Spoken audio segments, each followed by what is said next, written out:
Magandang araw po mga Kapinoy. Kamusta po kayo? Magandang umaga, tanghali, hapon, gabi. Kahit saan parte ng mundo kayo ngayon nandun, ano? Ngayon po ay mukhang gabi dito sa amin, ano? This time it is, 7:10 in the morning of Monday, ano? Alright, so, yeah. At yung malamig po talaga, below zero ang ating temperature ngayon, 28 degrees. Okay, so at mukha pong mag-i-snow daw ang forecast ni mamayang mga alas 8 ng umaga or 50 minutes from now ay mag-i-snow dito sa amin.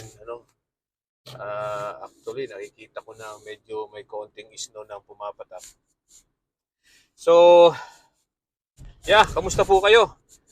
Ah, mukhang balita ko diyan sa atin sa Pilipinas ay ulanin pa rin. Pero that's good. Siguro mas kailangan ng Pilipinas ang ulan. Okay? So, ngayon pong umagang ito, atin pong pag-usapan ang nangyari last week. Last week po, mga Thursday, I think it was Friday, o hindi man, parang bago magbagong taon, ay naglabas po ng executive order itong si Bongbong Marcos tungkol sa komposisyon ng National Security Council. Ano? Ano ba itong National Security Council? Ito po ang grupo ng ng mga opisyales sa Pilipinas na binubuo ng kung sino-sino, ng ilang heads ng departments, ng vice president, former presidents. Yan po ay ginawa noong panahon, if I'm not mistaken, ay panahon pa ni President Rojas. Correct me if I'm wrong. Pero dinagdagan po yan o inamend ata ni Gloria Macapagal Arroyo at dinagdagan ng komposisyon o dinagdagan ng miyembro yung mga past presidents. No? So, anong ginagawa nito? Ito po yung pinag-uusapan po ng National Security Council ang tungkol sa lahat ng seguridad, ano? Mga delicate information. Pinag-uusapan diyan, hindi na po tayo naging membro diyan at hindi tayo diyan, pero ang alam ko po diyan, ayan ay um, sabi diyan ay mga pinag-uusapan diyan ay mga tungkol sa seguridad ng kabuuang Pilipinas, economic and tsaka security outside forces, kung saan-saan, So, mga delikado pong impormasyon ang naandyan, pinag-uusapan at pinaplano. Alright. So, ano itong inilabas ni Bongbong Marcos, Kung bago magbagong taon. Aba, ay naglabas po ng executive order kung saan tinatanggal na bilang miyembro ang mga dating presidente ng Pilipinas at saka ng vice president. Kasi po, dati ang mga miyembro niyan ay parang kasama nga diyan ang vice president, ang incumbent vice president at saka yung past presidents ng Pilipinas. Bakit naman po kasama pa yung past presidents ng Pilipinas?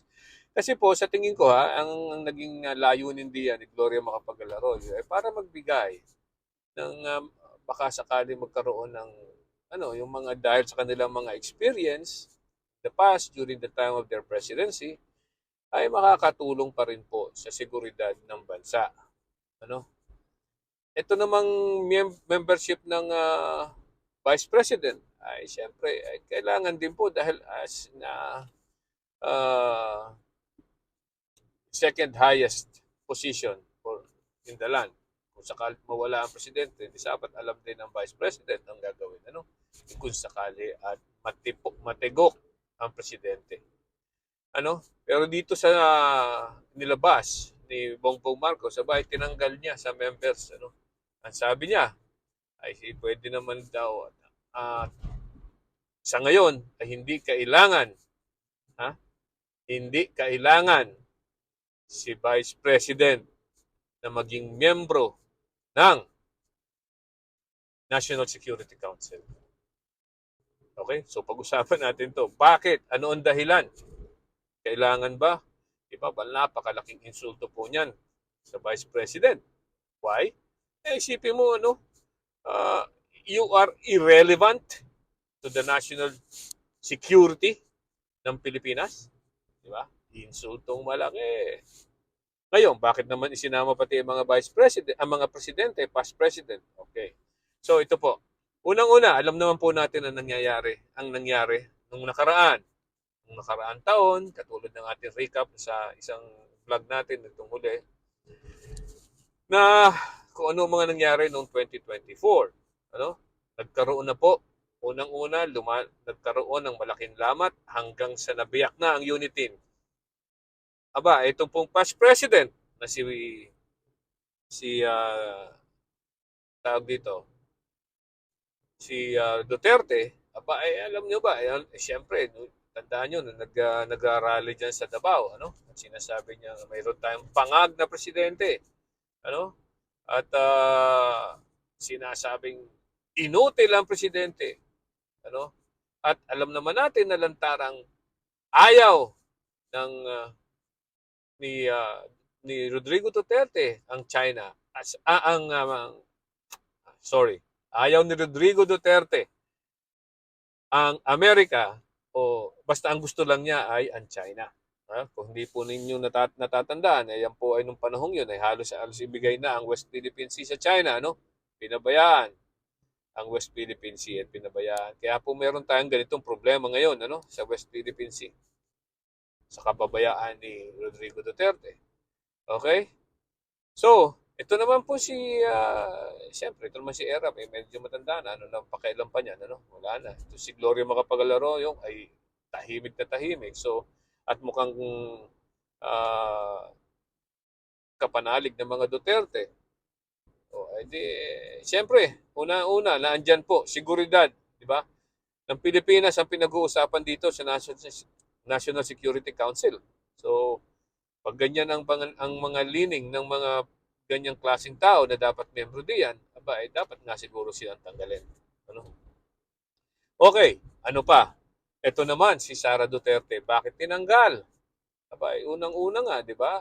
Alam naman natin na masyadong tahimik itong si Sara Duterte when it comes to China. Sa pag-aalipusta sa atin ng China. Itong kahit kailan, hindi po nagsalita ng kahit anong laban sa China, itong si Sara Duterte. So obviously, maka-China yung mga yan. Kumakampi siya sa mga dayuhang nananakop ng ating bansa. Ano? Okay? So, at padalawa, dito nga nagsimula nang mawala ang unit team at talagang bumiyak na, nagkatuluyan na silang hiwalay. Ay, ang nangyari po ngayon ay anong nangyari? Ayan. Pinagbantaan si Bongbong Marcos, si First Lady, at saka si Martin Romualdez. Pinagbantaan na papatayin. Okay. So, yan ba ay talagang ipagkakatiwala pa ba talaga ng para maging membro ng National Security Council? Kayo na po ang humusga. Pero sa tingin ko, tama ang ginawa ni Bongbong Marcos dito. Kasi this is long overdue. Right? Unang-una, ang pinag-uusapan po dito ay seguridad ng Pilipinas. Ay kung ang mga tao na naandyan sa National Security Council ay pabor sa mga taong nananakop, sa mga bansang nananakop sa atin, ay para saan pa yan? Para saan yung pag-usapan ang seguridad ng Pilipinas kung binibigay nyo na ang teritoryo ng Pilipinas sa ibang bansa.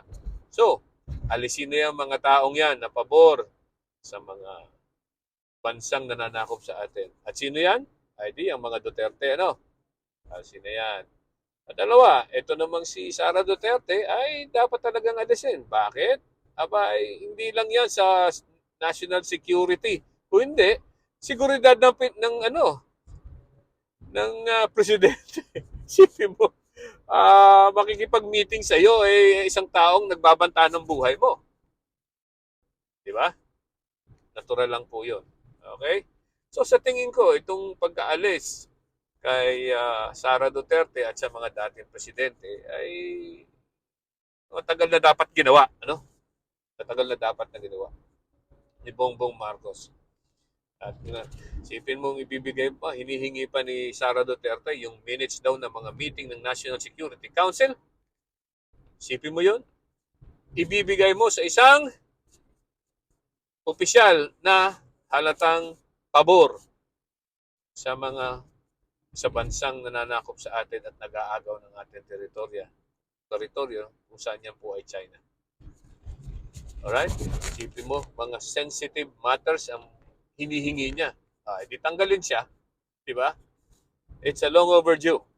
Dapat lang talagang tanggalin siya. Well, anyway, sabi nila ng mga ni Panelo ay ito nga daw ay unconstitutional ang ginawa ni Bongbong Marcos. Let us see. Pag sinabing unconstitutional, yan po ay labag sa ating konstitusyon. Ano? Pero hindi po ako nakakakita na ng any provision in the Constitution that says yang ang Vice President at ang mga former President ay dapat tanggalin o hindi dapat miyembro ng National Security Council. Ang National Security Council po ay hindi ginawa ng isang by virtue of a constitutional provision. Yan po ay ginawa ng isang executive order. Batas na ginawa ng ehekutibo ng hindi ng konstitusyon. Okay? So, sana po maliwanag yan, maliwanag yan na sa aking explain sa inyo, ay sana po maliwanagan kayo, hindi katulad ngayon, malapit na ako sa opisina ko, ay madilim pa rin. At mukhang iis nga. At any rate, magandang araw po muli sa inyo. Bye-bye!